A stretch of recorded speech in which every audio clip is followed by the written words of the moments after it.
Hello बच्चों, आज का हमारा टॉपिक है क्लास 12th का सॉल्यूशन चैप्टर। सॉल्यूशन सीरीज़ में अभी ये 1-2 क्लासेस और आएंगी, उसके बाद ये चैप्टर ख़त्म हो जाएगा। अभी कोलिगेटिव प्रॉपर्टीज़ हम लोग स्टडी कर रहे थे, उसके अंदर हमने ऑस्मोटिक प्रेशर के बारे में पढ़ लिया था कि एक्चुअल में ऑस्मोटिक प्रेशर होता क्या है ना, और उसका कॉन्सेप्ट क्या है। तो आज हम उसको मैथमेटिकली स्टडी करेंगे, ठीक है, कि उसका कॉन्सेप्ट क्या है और वो कैसे सिर्फ और सिर्फ किस पे डिपेंड कर रहा है, नंबर ऑफ मोल्स पे या फिर क्वांटिटी पे डिपेंड कर रहा है, ना कि क्वालिटी या फिर नेचर ऑफ सॉल्यूट के ऊपर। ठीक है, अब हम ऑस्मोटिक प्रेशर को डिनोट करते हैं पाई से।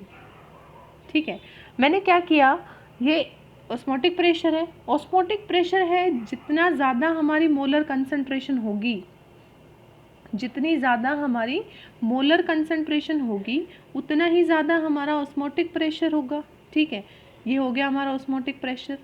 अब बात आती है इसके बाद कि जितना ज़्यादा हमारा टेम्परेचर होगा, है ना, जितना ज़्यादा हमारा टेम्परेचर होगा उतना ही ज़्यादा ऑस्मोटिक प्रेशर होगा। कैसे भाई, जितना ज़्यादा टेम्परेचर वेपर्स उतने ही ज़्यादा फॉर्म होंगे, जो मूवमेंट ऑफ पार्टिकल्स होगा वो उतना ही ज़्यादा होगा। और मूवमेंट ऑफ पार्टिकल्स अगर ज़्यादा होगा बच्चों, तो उस चीज़ को रोकने के लिए ऑस्मोटिक प्रेशर एक्चुअल में है क्या, कि जो मूवमेंट ऑफ, जो फ्लो ऑफ पार्टिकल्स है ना, सेमी परमिएबल मेम्ब्रेन के थ्रू, उसको रोकने के लिए हमें जितना प्रेशर अप्लाई करना पड़ रहा है। अब अगर किसी पार्टिकल की मूवमेंट ज़्यादा है तो उसको रोकने के लिए मूवमेंट मतलब हमें प्रेशर भी क्या अप्लाई करना पड़ेगा, ज़्यादा अप्लाई करना पड़ेगा। ठीक है, तो कंसंट्रेशन ज़्यादा तो ऑस्मोटिक प्रेशर ज़्यादा, टेम्परेचर ज़्यादा तो भी ऑस्मोटिक प्रेशर ज़्यादा। तो मैं इस चीज़ को कैसे लिख सकती हूँ, क्या इन दोनों को कंबाइन करके मैं ये लिख सकती हूँ C/T। ठीक है, इस प्रोपोर्शनलिटी साइन को हटाने के लिए हमने किसी कांस्टेंट का यूज़ करना है और वो कांस्टेंट मैंने ले लिया है R। ठीक है, ये R की जो वैल्यू है यहाँ पे सेम गैस कांस्टेंट के 8.314 के बराबर होगी। ठीक है, ये R जो हमारा गैस कांस्टेंट के इक्विवेलेंट है। ठीक है, अब जो है बच्चों हमारे फॉर्मूला निकल के आ गया, pi is equal to C concentration, R constant and T temperature. लेकिन हमें पता है कि कंसंट्रेशन, मोलर कंसंट्रेशन होती है वो किस पे डिपेंड करती है, ये हमारी क्या है, C molar concentration. Molar concentration क्या होती है हमारी, number of moles in the given volume, यानी कि जो भी वॉल्यूम हमें गिवन है उसके अंदर कितने number of moles of particle है, उस सब्सटेंस है। ठीक है, तो ये हमारा हो गया कॉन्सेप्ट। ठीक है, तो मैं इस चीज़ को यहाँ पे पुट कर दूँ, क्या आ जाएगा, pi is equal to NV into R T, इधर डिवाइड इधर जाके मल्टीप्लाई, तो ये क्या हो जाएगा, पाई V NR T। ठीक है, ये हमारा फॉर्मूला या फिर हम बोल सकते हैं एक्सप्रेशन निकल के आ गया है फॉर द ऑस्मोटिक प्रेशर। और इसी इक्वेशन को हम क्या कहते हैं बच्चों, इसको हम कहते हैं want of equation, want of equation for dilute solution. ठीक है, इसी इक्वेशन को हम क्या कहते हैं, want of equation for dilute solution. ठीक है अब देखो, अब एक बात तो मैं आप लोगों को पहले ही ये बता देती हूँ कि हमें यहीं से पता चल जाता है कि ऑस्मोटिक प्रेशर एक कोलिगेटिव प्रॉपर्टी है। कैसे, वो किस पे ऊपर डिपेंड कर रहा है, नंबर ऑफ मोल्स के ऊपर। ठीक है, एट अ पर्टिकुलर टेम्परेचर। और अगर हम बात करें किसकी, ये भी कांस्टेंट है, तो वो किसके ऊपर डिपेंड कर रहा है, नंबर ऑफ मोल्स के ऊपर। तो नंबर ऑफ मोल्स के ऊपर डिपेंड कर रहा है, नेचर पे डिपेंड नहीं कर रहा है, इसका मतलब कैसी प्रॉपर्टी है, कोलिगेटिव प्रॉपर्टी है। ठीक है, अब बच्चों अगर हम ऑस्मोसिस की बात करते हैं तो उसका हम बायोलॉजिकल इंपॉर्टेंस पढ़ लेते हैं। उससे पहले मैं आप लोगों को ये बता देती हूँ, 3 तरीके के सोल्यूशन होते हैं हमारे ऑस्मोसिस के अंदर। देखो, आइसोटोनिक, हाइपरटोनिक और हाइपोटोनिक। हाइपोटोनिक क्या मतलब है इसका, देखो, ये हमारा मान लो कोई भी सेल है, सेल मान लो, है ना, जो अगर मैं बायोलॉजी के टर्म में बात करूँ तो मैं सेल ले रही हूँ, या फिर अगर हम केमिस्ट्री के टर्म में बात करें तो 2 सॉल्यूशन मान लेते हैं हम। ठीक है, 2 सॉल्यूशन मान लो अभी के लिए, है ना। अगर हमारे पास 2 सॉल्यूशन है, एक इधर एक इधर, ठीक है, दोनों की कंसंट्रेशन सेम है, ना इधर ज़्यादा ना इधर ज़्यादा, तो ना पार्टिकल इधर से इधर मूव करेंगे ना इधर से इधर मूव करेंगे। एक्चुअल में मूवमेंट ऑफ पार्टिकल होगा बट वो हमें नज़र नहीं आएगा। कहने का मतलब क्या है कि भाई अगर दोनों की कंसंट्रेशन सेम है तो बेशक मूवमेंट ऑफ पार्टिकल होगा लेकिन बराबर होगा, तो उस चीज़ को हम आइडेंटिफाई नहीं कर पाएंगे, ठीक है। तो इस केस में क्या होगा, दोनों का ऑस्मोटिक प्रेशर क्या होगा बच्चों, सेम होगा। ये बात आई समझ में, दोनों का ऑस्मोटिक प्रेशर सेम होगा। अब बात आती है बच्चों कि अगर मेरे पास हाइपरटोनिक सॉल्यूशन है, हाइपरटोनिक का मतलब क्या है कि मेरे पास एक जो, मान लीजिए इस वाले सॉल्यूशन का क्या है, ऑस्मोटिक प्रेशर हाई है, ऑस्मोटिक प्रेशर हाई है, ठीक है, और इस वाले का ऑस्मोटिक प्रेशर लो है, ठीक है। तो होगा क्या, पार्टिकल ऑफ मूवमेंट कहाँ से कहाँ होगी, इधर से इधर, इधर कंसंट्रेशन ज़्यादा है और इधर कंसंट्रेशन कम है, तो इधर से इधर मूव करेंगी चीज़ें, तो ये वाला क्या हो जाएगा, कम हो जाएगा, इसकी कंसंट्रेशन क्या हो जाएगी, कम। हाइपो में क्या होगा कि ये हमारे पास सेमी परमेबल मेम्ब्रेन, इसका ऑस्मोटिक प्रेशर आप लोग मान लो कि कम है, इसका क्या है ज़्यादा, ठीक है, यानी कि इसकी कंसंट्रेशन ज़्यादा, तो अब चीज़ें यहाँ से यहाँ मूव करेगी। बायोलॉजी के टर्म्स में अगर मैं बात करूँ तो मेरे पास एक सेल है, ठीक है, इस केस में तो जो सेल है और उसकी जो सराउंडिंग है जिसके अंदर वो प्रेजेंट है, दोनों की कंसंट्रेशन सेम है, ना सेल से चीज़ें बाहर जाएंगी ना अंदर आएंगी, ठीक है। अगर इसके अंदर बात करूँ तो मान लो मेरे पास एक ये सेल है, आप सभी को पता है लिविंग ऑर्गेनिज्म सेल से मिलके बना है, मेरे पास एक ये सेल है। अब हुआ क्या कि जो इसकी सराउंडिंग है उसके अंदर वाटर की कहें या फिर डाइल्यूट सॉल्यूशन की कंसंट्रेशन कम है और सेल के अंदर ज़्यादा है, ठीक है। उसकी वजह से क्या होगी, from higher concentration to lower concentration, ये हमारी सेल वॉल है जो कि एक सेमी परमेबल मेम्ब्रेन की तरह एक्ट करती है, ठीक है। अब चीज़ें कहाँ से कहाँ मूव करेंगी, क्योंकि इसके अंदर कंसंट्रेशन ज़्यादा है, तो यहाँ से बाहर की तरफ, तो होगा क्या, सेल हमारा श्रिंक हो जाएगा। सेल श्रिंक हो गया, सेल श्रिंक हो जाता है तो उस कंडीशन को हम कहते हैं प्लाज्मोलाइसिस, प्लाज्मोलाइसिस, यानी कि अब हमारा सेल क्या हो गया, प्लाज्मोलाइज्ड, क्यों, क्योंकि वो श्रिंक हो गया है बच्चों, ठीक है। हाइपो में क्या होगा कि जो हमारा सेल है उसके आउटर जो सराउंडिंग है, आउटर सराउंडिंग में कंसंट्रेशन ज़्यादा है, हमारे सेल के अंदर कम है, ये सेमी परमिएबल मेम्ब्रेन है, सेल जो मेम्ब्रेन है हमारी। अब चीज़ें कहाँ से कहाँ मूव करेंगी, from higher concentration to lower concentration, यानी कि इनसाइड द सेल मूव करेंगे, और इनसाइड द सेल मूव करेंगे तो सेल स्वेल हो जाएगा, और सेल अगर स्वेल हो गया तो उस कंडीशन को हम क्या कहते हैं, हीमोलाइसिस, यानी कि, ठीक है, ये हमारे क्या हो गया, हीमोलाइसिस। इससे सेल रप्चर भी हो सकता है, मतलब अगर देखो पानी उसके अंदर जाए जा रहा है, लिक्विड जो भी उसका हमारा डाइल्यूट सोल्यूशन है वो उसके अंदर एंटर करे जा रहा है, तो वो क्या अप्लाई कर रहा है, टर्गर प्रेशर अप्लाई कर रहा है। टर्गर प्रेशर अगर बच्चों अप्लाई कर रहा है, मतलब जो भी पानी की वजह से जो डाइल्यूट उसकी वजह से जो प्रेशर लगता है उसको हम बोलते हैं टर्गर प्रेशर। वो जो प्रेशर अप्लाई कर रहा है उसकी वजह से क्या होगी, जो सेल मेम्ब्रेन है ब्रेक हो सकती है, और ब्रेक हो जाएगी तो हमारा सेल रप्चर हो जाएगा, और इसी कंडीशन को हम कहते हैं हीमोलाइसिस, ठीक है। ये हमारे 3 तरीके के ऑस्मोसिस के अंदर ही पार्ट्स आते हैं, ठीक है। अब बात आती है बच्चों कि और कहाँ कहाँ पे यूज़ होता है, जो हमारी वो क्या हो जाती हैं, जो रेजिन्स होती हैं, किशमिश होती है ना, वो क्या अगर हम पानी के अंदर रखते हैं तो वो क्या हो जाती है, स्वेल हो जाती है, तो वो कैसा कंसंट्रेशन है, हाइपो वाला केस है वो, ठीक है। अगर हम बात करें, अगर उसकी जो रो मैंगो होते हैं, जो कच्चे मैंगो होते हैं, है ना, वो क्या हो जाते हैं, जब हम उसको अचार बनाते हैं तो वो क्या हो जाते हैं, धीरे धीरे श्रिंक होते हैं, तो वो कौन सा केस है, हाइपर वाला केस है वो, ठीक है। उसके बाद अगर हम बात करें और भी बहुत सारे हमारे मतलब लिविंग ऑर्गेनिज्म के अंदर भी सोडियम पोटेशियम पंप, वो भी इसी का एग्जाम्पल है।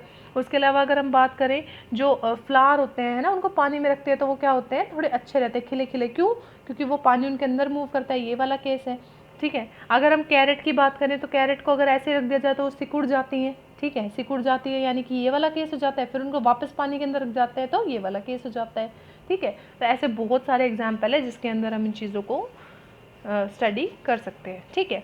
अब बात आती है कि अगर मान लो हमारे पास ये जो एक्सप्रेशन आया था pi V is equal to NRT, यहाँ से अगर मुझे क्या करना पड़े बच्चों, मोलिकुलर मास निकालना पड़े, ठीक है। अगर मुझे मोलिकुलर मास निकालना पड़े सोल्यूट का, जो भी हम सोल्यूट यूज़ कर रहे हैं, तो मैं क्या करूँगी, फिर ये हमारे पास नंबर ऑफ मोल्स है ना, तो फिर बहुत ईजी है, pi volume, osmotic pressure volume, number of moles क्या होते हैं, given mass upon molecular mass, तो given mass of solute divide by molecular mass of solute into में R इनटू में T। हमें क्या निकालना है, मोलिकुलर मास, तो मैं क्या कर दूंगी, इसको इधर ले आऊँगी, बाकी चीज़ों को इधर, क्या आ जाएगा, expression M2 is equal to W2RT divide by pi B। W2 क्या है, given mass of the solute, constant temperature, osmotic pressure and volume. ठीक है, यहाँ तक बात आ गई समझ में। अब इसके अगर आगे की अगर हम बात करें तो ये तो हमारी एक प्रॉपर्टी हो गई, दैट इज ये तो हमारी एक कौन सी कोलिगेटिव प्रॉपर्टी के अंदर, ऑस्मोटिक प्रेशर। ठीक है, अगर हम इसके आगे की बात करें तो हमारी दूसरी प्रॉपर्टी आती है एलिवेशन इन बॉइलिंग पॉइंट। ठीक है, एलिवेशन इन बॉइलिंग पॉइंट जैसे नाम से ही बता रहा है, एलिवेशन का मतलब इंक्रीज होना है ना, और बॉइलिंग पॉइंट यानी कि जो हमारा बॉइलिंग पॉइंट होता है जिस टेम्परेचर के ऊपर जाके वाटर बॉयल होता है। तो हमारा नेक्स्ट टॉपिक है बच्चों elevation in boiling point.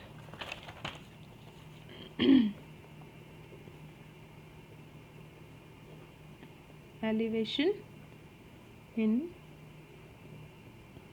Boiling point. ठीक है, देखो क्या सबसे पहले बात तो आती है कि बॉइलिंग पॉइंट क्या है। ठीक है, बॉइलिंग पॉइंट क्या है, वो टेम्परेचर, बॉइलिंग पॉइंट है बच्चों वो टेम्परेचर जिसके ऊपर वेपर प्रेशर बराबर हो जाता है, वेपर प्रेशर बराबर हो जाता है एटमॉस्फेरिक प्रेशर के, वही हमारा क्या होता है बॉइलिंग पॉइंट। वो टेम्परेचर जिसके ऊपर हमारा वेपर प्रेशर इक्वल हो जाता है एटमॉस्फेरिक प्रेशर के। जैसे कि फॉर एग्जांपल हम वाटर की बात करें तो 100 डिग्री सेल्सियस के ऊपर हमारा जो वाटर का वेपर प्रेशर है वो बराबर हो जाता है 1 एटमॉस्फेयर के, है ना, 1.013 वैल्यू जो होती है 1.013 बार, तो उसको हम इक्विवेलेंट 1 बार ले लेते हैं। ठीक है, तो 1 एटमॉस्फेरिक प्रेशर के बराबर हो जाता है, तो यानी कि हमारा वाटर जो है कितने टेम्परेचर के ऊपर बॉईल होता है 100 डिग्री सेल्सियस के ऊपर, यानी कि वो स्टेज जहाँ पे हमारा लिक्विड जस्ट स्टार्ट होता है टू कन्वर्ट इनटू वेपर्स, है ना। अब बच्चों बात क्या होगी कि हम बात कर रहे हैं कि जैसे जैसे हम क्या कर रहे हैं, अगर हमने सोल्यूट ऐड किया तो ओवरऑल वेपर प्रेशर क्या हो जा रहा है, कम। भाई अगर मैंने सोल्यूट को ऐड किया, है ना, कि ये हमारे पास सॉल्वेंट था, इसके अंदर मैंने सोल्यूट को ऐड किया तो हमारा ओवरऑल वेपर प्रेशर क्या हो जा रहा है, कम। भाई अगर वेपर प्रेशर कम हो रहा है, कम वेपर्स बन रहे हैं, तो उसको बॉईल करने में हमें उतना ही ज़्यादा टेम्परेचर देना होगा। अगर भाई देखो वेपर प्रेशर ज़्यादा होता, इजीली ऊपर ऊपर वैसे ही वेपर्स प्रेजेंट थे, तो उनको ज़्यादा बॉईल करने के लिए हमें मेहनत नहीं करनी पड़ती, लिक्विड वेपर में चेंज ईजिली हो जाता। लेकिन अब क्या हो रहा है, कम वेपर्स बन रहे हैं, कम वेपर बन रहे हैं तो वेपर प्रेशर कम है, वेपर प्रेशर कम होने की वजह से हमारा बॉइलिंग पॉइंट क्या है, ज़्यादा। क्लियर है ये बात, है ना। होता क्या है कि हमारे अगर हम ग्राफ ड्रॉ करना चाहें, हमारा वेपर प्रेशर, ये टेम्परेचर देखो ये मान लो हमारे प्योर सॉल्वेंट का वेपर प्रेशर था, ये वाला कर्व। ठीक है, अब सॉल्यूशन में जब हमने उसके अंदर सोल्यूट ऐड कर दिया है तो उसका वेपर प्रेशर कम हो जा रहा है, वेपर प्रेशर क्या हो रहा है बच्चों, कम हो जा रहा है, तो हमें ये कर्व मिल रहा है। ठीक है, हमें ये कर्व मिल रहा है। इससे हमें क्या पता चलता है कि हमारा वेपर प्रेशर कहीं ना कहीं बढ़ जाएगा, हमारा वेपर प्रेशर कहीं ना कहीं बढ़ जाएगा। होगा क्या बच्चों, फिर से बता रही हूँ, देखो वेपर प्रेशर अगर कम है, कम वेपर्स बन रहे हैं, लेकिन हमें तो क्या चाहिए, लिक्विड से वेपर बनना चाहिए, तो उसको बनाने के लिए हमें ज़्यादा टेम्परेचर देना पड़ेगा, ज़्यादा टेम्परेचर देना पड़ेगा, तो सिंपल सी बात है हमारा बॉइलिंग पॉइंट क्या हो रहा है, ज़्यादा। अगर पहले किसी का 90 डिग्री सेल्सियस था तो अब कितना होगा 1110 या कितना भी ज़्यादा, मतलब कुछ ना कुछ बढ़ेगा, पॉइंट्स में भी बढ़ सकता है, ठीक है, लेकिन कुछ ना कुछ बढ़ेगा। ठीक है, अब बात आती है बच्चों कि अगर हम इस चीज़ को प्रूव करना चाहें, मतलब भाई देखो हमारा सॉल्यूशन का बॉइलिंग पॉइंट TB से डिनोट कर दिया, वो ज़्यादा है प्योर सॉल्वेंट से T0B से डिनोट कर दिया, सॉल्यूशन का boiling point is greater than solvent का बॉइलिंग पॉइंट। ठीक है, तो अगर मुझे चेंज निकालना है किसी भी चीज़ में तो मैं क्या करूँगी, फाइनल माइनस इनिशियल, या ज़्यादा में से कम को माइनस कर दूँगी। तो फिर अगर मुझे डेल TB निकालना है कि कितना हमारा बॉइलिंग पॉइंट बढ़ा है, तो वो कैसे हो जाएगा, TB माइनस T0B, यानी कि जितना बड़ा है माइनस जो ओरिजिनल था, ये हमारा एक्सप्रेशन निकल के आ गया। अब एक और बात कि जितनी मेरी मोलर कंसंट्रेशन होगी, है ना, उतना ही क्या होगा, मेरा जो भी एलिवेशन इन बॉइलिंग पॉइंट है वो क्या होगा, ज़्यादा। तो भाई मैं ये लिख सकती हूँ कि del TB will be directly proportional to molality. Molality क्या होता है, number of moles of solute in 1 kg of the solvent. ठीक है, तो मोलैलिटी के बराबर होगा।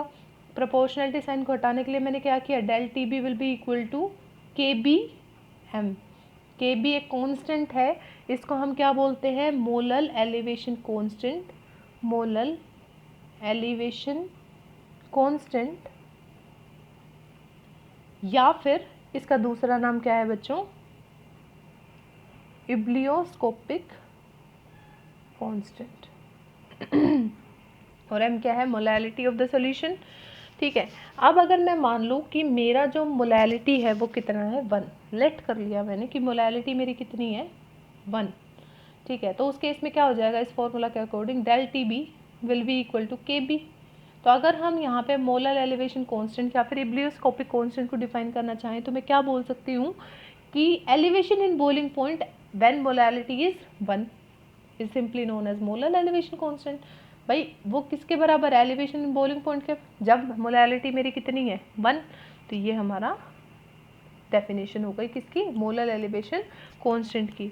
अब अगर मैं इससे आगे बात करूँ, अगर मैं डेराइव करना चाहूँ इस फॉर्मूला को तो कैसे करेंगे बताओ। अगर हमने डायरेक्टली इसको पुट कर दिया, ठीक है भाई, है ना, अब कर दिया, लेकिन अब इसको अगर प्रूव करना चाहें तो कैसे करेंगे बताओ भाई। देखो, जितना कम वेपर प्रेशर हो रहा है ना, उतना ही हमारा बॉइलिंग पॉइंट क्या हो रहा है, ज़्यादा। डेल पी क्या हो गया, लोवरिंग ऑफ वेपर प्रेशर। ये जितना ज़्यादा होगा, लोवरिंग जितनी ज़्यादा होगी, उतना ही ज़्यादा मेरा क्या होगा, एलिवेशन इन बॉइलिंग पॉइंट। दोनों डायरेक्टली प्रोपोर्शनल, ये लोवरिंग ऑफ वेपर प्रेशर, ये एलिवेशन इन बॉइलिंग पॉइंट, दोनों क्या है, डायरेक्टली प्रोपोर्शनल है ना। अब एक और बात आप मुझे ये बताओ कि जो हमारा जो वेपर प्रेशर लोवरिंग है वो किसके ऊपर डिपेंड करता था, आप लोगों को याद हो तो वो किसके ऊपर डिपेंड करता था बच्चों, number of moles of solute के ऊपर है ना, number of moles of solute के ऊपर। तो क्या मैं इसकी जगह ये पुट कर दूं कि भाई del T B will be directly proportional to number of moles of solute. ठीक है, अब मैंने इस प्रोपोर्शनलिटी साइन को हटाने के लिए क्या किया, के का यूज़ कर लिया, और ये के क्या है, हमारे पास एक कांस्टेंट है। ठीक है, अब अगर मैं number of moles of solute का एक्सप्रेशन दूँ बच्चों, नंबर ऑफ मोल्स कैसे निकलते हैं, या फिर सॉरी ये मोल, नंबर ऑफ मोल्स नहीं, मोल फ्रैक्शन, जो हमारा लोवरिंग वेपर प्रेशर पर किसके ऊपर डिपेंड करता है, mole fraction of the solute. तो यहाँ पे मैंने मोल फ्रैक्शन के डायरेक्टली प्रोपोर्शनल पुट कर दिया, mole fraction of the solute किसके बराबर होता है, number of moles of solute upon में टोटल नंबर ऑफ मोल्स। ठीक है, अब अगर मैं क्या कहूँ कि अगर सॉल्यूशन डाइल्यूट है तो उस केस में मैं N2 को नेग्लिजिबल कर सकते हैं इसके कंपैरिजन में।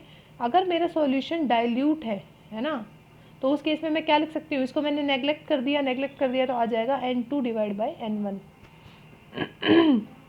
आ गया यहाँ पे N2 डिवाइड बाई N1 को मैं क्या पुट कर सकती हूँ, ये क्या है, number of moles of solvent. तो मैं यहाँ पे क्या लिख सकती हूँ, N2 given mass of solvent upon में मोलिकुलर मास ऑफ सॉल्वेंट, तो अपॉन में जाके ऊपर जाके मल्टीप्लाई हो जाएगा, ये हो जाएगा मोलिकुलर मास ऑफ सॉल्वेंट।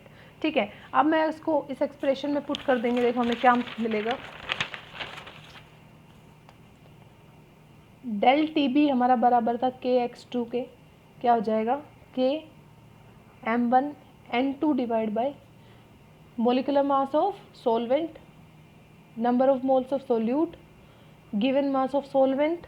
ठीक है, अब गिवन मास ऑफ सॉल्वेंट अगर मैं मोलैलिटी लेके चलूँगा ना, अगर मुझे मोलैलिटी चाहिए तो गिवन मास ऑफ सॉल्वेंट कितना होना चाहिए, 1 kg। अगर 1 kg है ना, अगर की बात है इफ़, तो हमारा N2 बाई W1 क्या हो जाएगा, मोलैलिटी के बराबर। भाई वो यही तो कहता है, number of moles of solute upon in 1 kg of the solvent. तो 1 kg मैंने मान लिया, तो ये हमारी मोलैलिटी के बराबर हो गई, है ना। ये एक कांस्टेंट ऑलरेडी है, अगर हम उसको एक और कांस्टेंट से मल्टीप्लाई करेंगे, मॉलिक्यूलर मास हमेशा कांस्टेंट रहता है प्योर सब्सटेंस के लिए, है ना। अगर मैं बात करूँ किसी भी, कोई भी मैंने कंपाउंड ले लिया तो उसका मॉलिक्यूलर मास हमेशा क्या रहेगा, कांस्टेंट एक कांस्टेंट को दूसरे कांस्टेंट से मल्टीप्लाई करूंगी तो हमारी वैल्यू भी क्या आएगी, कांस्टेंट। फॉर एग्जांपल एक कांस्टेंट ले लिया 1, उसको एक और कांस्टेंट 5 6 कुछ भी ले लो, वैल्यू हमेशा क्या आएगी, कांस्टेंट। कांस्टेंट ले लिया 2, उसको किसी से भी मल्टीप्लाई कर दो, वैल्यू क्या आएगी, कांस्टेंट। ठीक है, तो अगर मैं एक कांस्टेंट को दूसरे कांस्टेंट से मल्टीप्लाई करूँ तो उसकी वैल्यू कितनी आएगी, कांस्टेंट, और उसको मैंने मान दिया के बी के बराबर। तो पुट कर दो, देखो del T B will be equal to K B into में एम। यही तो हमारा एक्सप्रेशन था, elevation in boiling point, ebullioscopic constant या फिर molar elevation constant multiplied by molality of the solution. ठीक है, अगर मैं यहाँ से मोलिकुलर मास निकालना चाहूँ सॉल्यूट का, बहुत इजी है, कुछ भी नहीं करना आप लोगों को। देखो भाई, del TB will be equal to KB। Molality क्या होता है? Number of moles of solute, यानी कि given mass upon molecular mass of solute. अगर हमारा सॉल्वेंट ml में गिवन है ना, तो ये क्या हो जाएगा? Given mass of solute. अगर वो ml में है तो उसको kg में चेंज करने के लिए डिवाइड करूँगी 1000 से, तो वो ऊपर जाके मल्टीप्लाई कर दूँ 1000, और यहाँ पे क्या आएगा हमारा, बस। ठीक है, अब मुझे चाहिए क्या? हमारा मोलिकुलर मास ऑफ सोल्यूट निकालना है। मोलिकुलर मास ऑफ सोल्यूट निकालने के लिए क्या आ जाएगा? 1000 इंटू में KB इंटू में W2 divide by del TB into में W1। क्या क्या है वो बताती हूँ। Molecular mass of solute 1000 constant value, ebullioscopic constant या फिर molar elevation constant, given mass of solute, given mass of solvent, और ये है हमारा एलिवेशन इन बॉइलिंग पॉइंट। यहाँ तक कोई दिक्कत नहीं है ना? ये हमारा एक्सप्रेशन निकाला आ गया for the elevation in boiling point, अगर हमें मोलिकुलर मास निकालना है सोल्यूट का। ठीक है, अब अगर हम यहाँ से कंसिडर करना चाहें कि बताओ भाई, हमने पूरा पढ़ लिया एलिवेशन इन बॉइलिंग पॉइंट, लेकिन वो एक कोलिगेटिव प्रॉपर्टी कैसे है, मतलब अगर हमें इस चीज़ को प्रूव करना है कि वो एक कोलिगेटिव प्रॉपर्टी कैसे है ना, तो सिंपल से हमें बात ये प्रूव कर देनी है कि भाई वो किसके ऊपर डिपेंड कर रही है? नंबर ऑफ मोल्स के ऊपर, ना कि नेचर ऑफ द सॉल्यूट के ऊपर। तो क्या कर रही है वो? नंबर ऑफ मोल्स के ऊपर डिपेंड। देखो ये रहा हमारा elevation in boiling point, molality के ऊपर डिपेंड कर रही है। मोलैलिटी क्या है? Number of moles of solute, है ना, यानी कि यहाँ पे वो किसके ऊपर डिपेंड कर रही है? Number of moles of solute के ऊपर डिपेंड कर रही है, ना कि नेचर ऑफ द सोल्यूट पे। तो हमारा एलिवेशन इन बॉइलिंग पॉइंट भी क्या है बच्चों? एक कोलिगेटिव प्रॉपर्टी है। ठीक है, नेक्स्ट हमारी इसके बाद जो कोलिगेटिव प्रॉपर्टी आएगी वो आएगी डिप्रेशन इन फ्रीजिंग पॉइंट, यानी कि जो हमारा ओवरऑल फ्रीजिंग पॉइंट है वो क्या हो जाएगा? कम हो जाएगा। सॉल्यूशन के अंदर वो क्या हो जाएगा? कम। उसका भी सेम ही रीज़न है कि अगर वेपर प्रेशर कम हो रहा है ना, कि भाई सोल्यूट के पार्टिकल, अगर हमें किसी को चीज़ को फ्रीज करना है, यानी कि उनके पार्टिकल्स को पास पास आना पड़ेगा, लेकिन जो सोल्यूट है वो सोलवेंट के पार्टिकल्स को पास पास नहीं आने देगा इतनी जल्दी, तो उसको ज़्यादा पास लाने के लिए हमें क्या करना पड़ेगा? और टेम्परेचर को कम करना पड़ेगा, टेम्परेचर को कम करना पड़ेगा, इसीलिए वो क्या कहलाता है? Depression in freezing point.